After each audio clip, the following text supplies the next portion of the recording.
बऱ्याच दिवसांनी मी असं अनवाणी आमच्या कंपाऊंडमध्ये आले. ओ नाईस. माझ्या आई बाबांनी मस्त मिरचीची बाग केली आहे इथे. वा वा वा वा.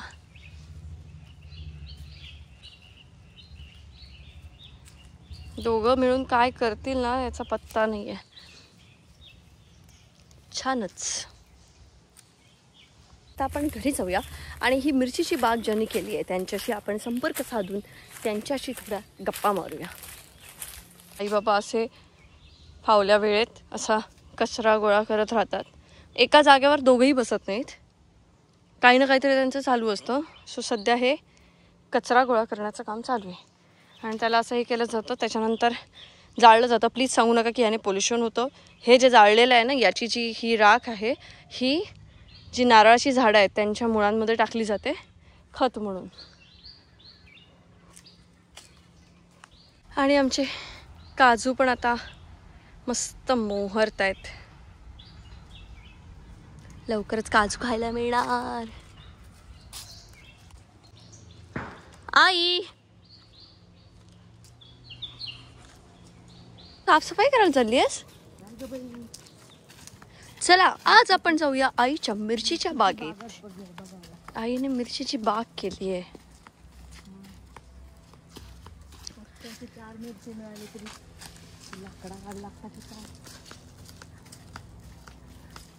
नाही लागत ग लाकडाला आग.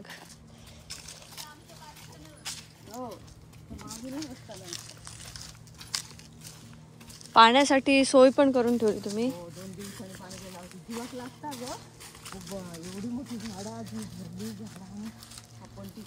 पण तुम्ही काढत का नाही मिरच्या?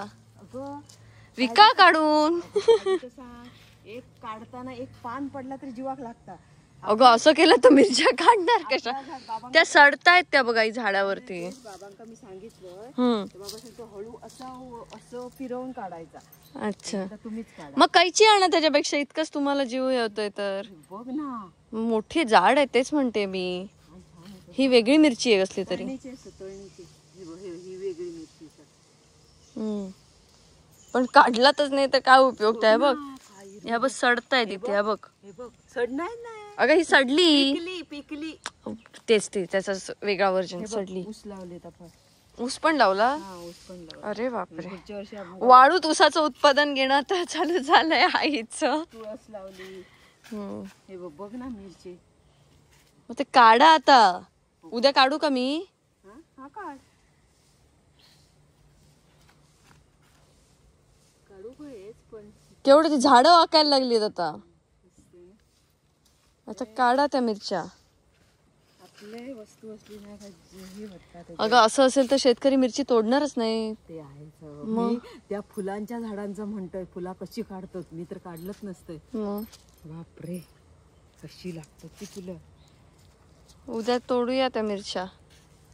कैचीने तोडूया. ते असं देठाकडनं हे करतात असं काहीतरी करतात आणि तोडतात. एक पान पडला तर जीवाक लागतं. अरे असं. अरे बाबा माझ्या. आपली वस्तू ग. बाबांनी खत बीत आणला आहे बघ. खत घातलंय तुम्ही मिरचीच्या झाडांना? आता विकत आणताय की नाही सध्या मिरच्या? हेच वापरते आई. 5-5 किलो आणतो हे शो साठी. अगे हे वापरा. मग वापरलात तर तुम्हाला असं भारी वाटेल की दोघांनी मिळून काहीतरी झाडं लावलात. ती शेती केलाय एवढी छान. छान वाटलं ना. पण मस्त वाटत. वाळूत ह्या गोष्टी होणं म्हणजे आधी मोठं आहे. चला काय सांगितलंय नि माका सांग. काय? लवकर साफ करूया. लाकडा नेऊची असत आणि त्या तुझ्या दुकानची फळी आहे आणि सिलिंग त्या घराकडचं म्हणून मी भराभर सगळं नडलं. भराभर साफ एकट्यानं सगळा केलाय की त्या बाबांची उठले का कंबर दुखता खूप म्हणत सगळं मी केलं. तर आता सांगते माणसा खय असो म्हटलं माका तुम्ही काय सांगितलं काटे लागतले लोकांका लाकडा नेऊ म्हणून मी काटे कुठे सगळे काढले बाहेर. केवढी मोठी लाकडा असेल त्याच्या फळी करताला आणि मग दुकानात मी लावतले ते का जमानच आहेत.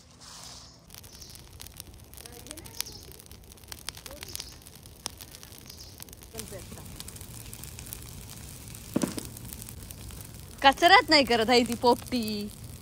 हा कचरा टाकताय तुम्ही. हा नुसता पतारा घेऊन करू शकतो, पण त्यांच्या तिकडे त्या शेंगा मिळतात ना त्याला चव असते. भुईमुगाच्या नाही, काहीतरी म्हणतात त्याला,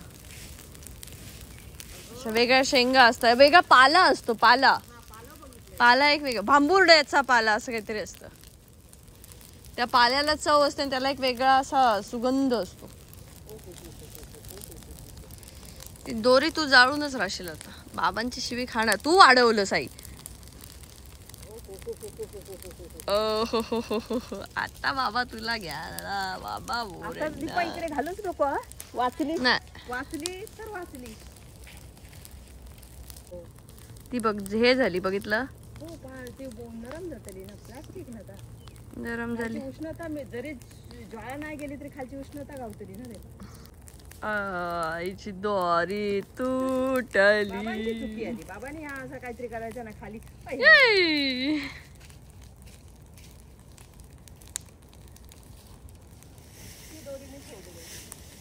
हे काय प्रॉन्सचं खत घातलंय. ए तुला काय खायलाच मिळत नाही तसं काय. बाई ताजे बांगडे खातास आणि तरी पण असे खाईत फिरा कुसक्या सगळा. चल कर, चाल.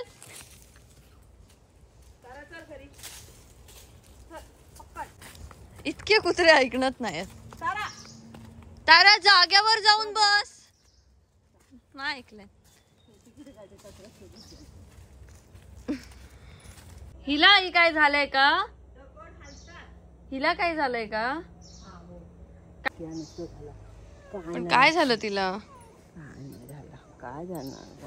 काय झालं शनू? बाळंत रोग असताना तसं झालं. बाळंत झाल्यावरच झाला तसा. मस्त होता. 4 पिलांका काय देत ना. काय देणार बाबू 4 पिलांना? काय झालं तुला? बल नाहीये. ती मावशी आजी सांभाळते. हे हाडा झाली तशी हलक्या झाला.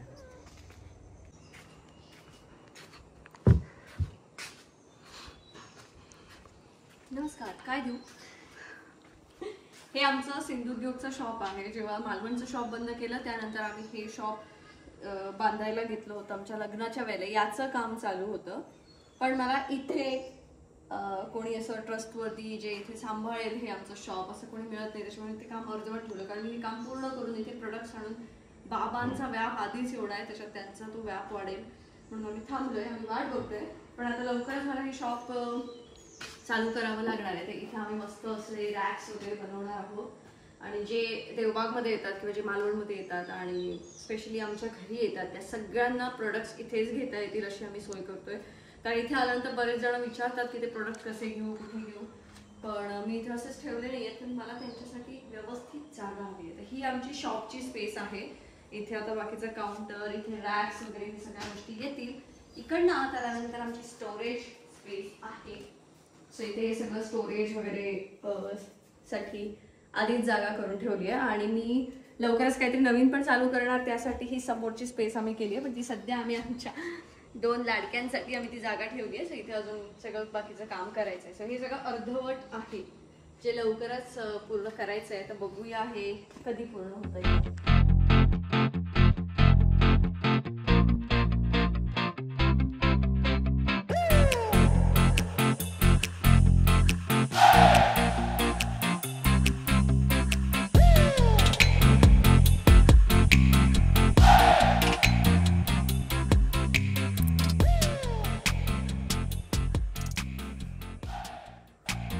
हे चुकलं होतं, गुणवत्ता कोकणची आहे, कोकणाची होतं. पण हा पहिल्या शॉपचा बोर्ड जास्त पाहिजे. कुठलं शॉप लवकर चालू व्हावं हीच माझी इच्छा.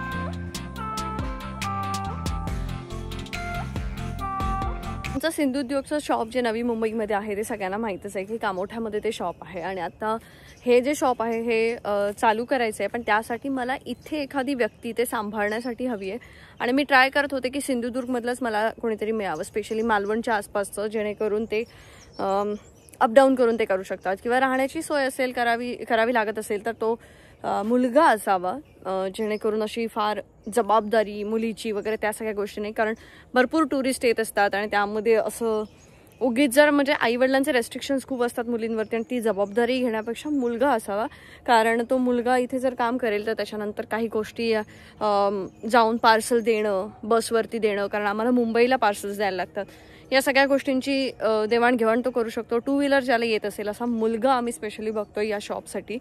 आणि सिंधुदुर्गचं मी थोडं प्राधान्य ठेवलं आहे, पण जर नाहीच मिळालं आणि अगदी कोण चांगला मिळाला, आता माझ्यासोबत मला आठवतं जेव्हा सौरभ जोडला गेला, सौरभ तर नाशिकचं आपलं घर सोडून आला होता आणि खूप कमी पगारात त्याने आमच्यासोबत सुरुवात केली होती, पण आज तो व्यवस्थित आहे आमच्यासोबत. आणि सिंधुद्योगचं जेवढ्या काही गोष्टी ऑनलाईन असतात त्या सगळ्या तो हँडल करतो आणि खूप चांगल्या पद्धतीने तो सगळं बघतोय. तिकडे काका आहेत जे शॉप हँडल करतात, तर आम्हाला इथे शॉप हँडल करण्यासाठी कोणीतरी हवं आहे. आम्ही त्याच्या शोधात आहोत. मध्यंतरी मी बऱ्याच पोस्ट टाकल्या होत्या, बरेच जण आले, पण वाटत नव्हतं की त्या गोष्टी पुढेपर्यंत जातील त्यांच्यासोबत किंवा गरज आहे कामाची म्हणून. फक्त जर आपण जेव्हाही कुठचंही कामासाठी आपण अप्रोच करतो ना कुणालाही, तेव्हा फक्त ते विचाराने कळतं, त्यांचे जे क्वेश्चन्स असतात ना त्याने कळतं की त्यांना कशासाठी काम करायचं आहे किंवा काय, ह्या सगळ्या गोष्टी पटकन क्लिअर होतात माझ्यासाठी. आणि मग मी रिजेक्ट असं ते होत गेलं. पण तुमच्या आसपास जर कोणी गरजू असेल, ज्याला जॉबची गरज असेल, जो छान आमच्यासोबत या ब्रँडसोबत काम करू इच्छित असेल, आमच्या टीमसोबत जोडण्यासाठी इच्छित असेल, तर नक्कीच मी नंबर देते आहे डिस्क्रिप्शनमध्ये आणि स्क्रीनवरती पण तुम्हाला नंबर दिसत असेल सिंधुद्योगचा. त्या नंबरशी तुम्ही कॉन्टॅक्ट करू शकता आणि सांगू शकता आम्हाला की जर तुम्ही इंटरेस्टेड असाल तर. आणि मागच्या वेळेला एक मुलगी आमच्यासोबत जोडली गेली होती, जिने काही महिने आमच्यासोबत काम केलं.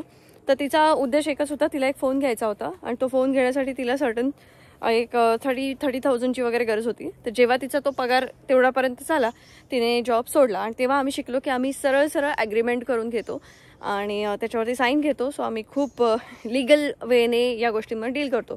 त्यामुळे कोणाचा काही अजेंडा असेल की एवढे पैसे कमवण्यासाठी फक्त इथे जायचं असेल, तर कृपया त्यामध्ये आमचा आणि स्वतःचा वेळ फुकट घालवू नका. जर तुम्ही लॉंग टर्मच्या ह्याने, तुमच्या ग्रोथच्या ह्याने आणि काहीतरी माझं भविष्यात यांच्यासोबत काम केल्यावर होऊ शकतं असं वाटत असेल, तर नक्की आमच्यासोबत जोडले जा. कारण मला माझ्यासोबत खूप कष्ट करणारी, मेहनती आणि जिद्दी मुलं आवडतात आणि मला तशाच लोकांना पुढे घेऊन जायचं आहे. त्यामुळे नक्कीच तुम्ही आम्हाला कॉन्टॅक्ट करू शकता. आणि तुमच्यापैकी जर कोणी, माझं सबस्क्रायबर्सच्या फॅमिलीपैकी जर कोणी आमच्यासोबत जोडलं गेलं, तर त्याहून आनंदाची गोष्ट काय असेल.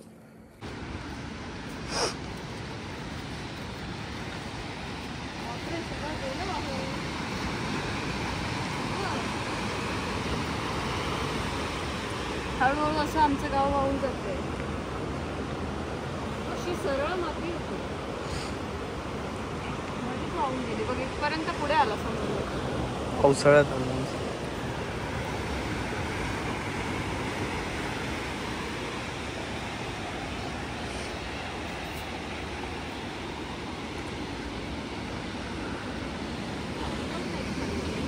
आम्ही समुद्राच्या बाजूलाच लहानाचे मोठे झालो. शाळासुद्धा समुद्राच्याच बाजूला होती, त्यामुळे समुद्राचं फार असं अट्रॅक्शन केव्हाच नव्हतं. मी घरी आले की कधीच असं समुद्रावर वगैरे जात नाही.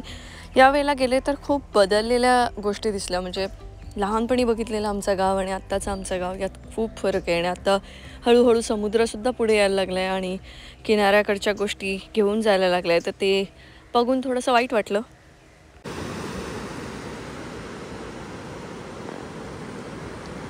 जायचं का नाही काय? का बरं? खाली असं सरळ नाही वाटत होतं, ते खाली असं खोल झालंय. माझे पहिल्यापासून जे लोक ब्लॉग्स बघतात त्यांना माहीत असेल की इथे असं सरळ जमीन होती आणि सरळ समुद्रावरती जाता यायचं. तर आता हे असं यावर्षी पावसाळ्यात हे असं नुकसान झालं आहे. समुद्र इथपर्यंत पुढे सरकला आणि त्याने ही जमीन गिळंकृत केलेली आहे. हे बघून मला जावंसं वाटलं नाही. तर ठीक आहे, आता आपण घरी जाऊया, कारण आजचा दिवस आपला इथेच या सूर्यास्तासोबत संपतोय. आणि मी तुम्हाला भेटते उद्याच्या ब्लॉगमध्ये. बाकी ब्लॉग्स दररोज येतात, काय म्हणताय, बोललेले ना येणार blogs. See you in the next blog. Bye.